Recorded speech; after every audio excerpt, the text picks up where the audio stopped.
আসসালামু আলাইকুম। আশা করি সবাই ভালো আছেন, সুস্থ আছেন। আলহামদুলিল্লাহ, আল্লাহর অশেষ রহমতে আমিও ভালো আছি, সুস্থ আছি। আমি একটু অসুস্থ থাকার কারণে পয়লা বৈশাখে ভিডিওটা আপলোড দিতে একটু দেরি হয়ে গেল। তার জন্য আমি আন্তরিকভাবে দুঃখিত।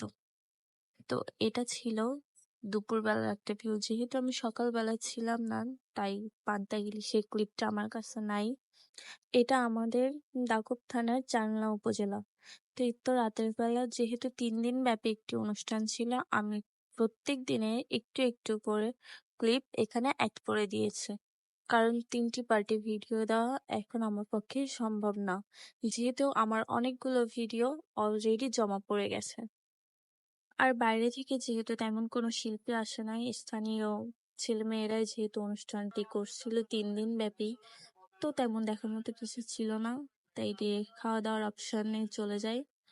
এই তো ফার্স্টে ফুচকা, আর সব থেকে মজার ব্যাপার হচ্ছে দীর্ঘ 4 বছর পর যেহেতু পয়লা বৈশাখ অনুষ্ঠানটা আবার হচ্ছে, পুরো 4 বছর পর আমি আবার মাটির জিনিস দেখলাম। আর এই যে এই ফুলদানিটা আমি নিয়ে নিয়েছি, যেহেতু আমার মাটির জিনিসপত্র এবং শখ করে মানুষ যে হাতে তৈরি করে এমন জিনিসপত্রের উপর আমি একটু উইক, সেহেতু আমি সবসময় এগুলো কালেক্ট করার ট্রাই করি।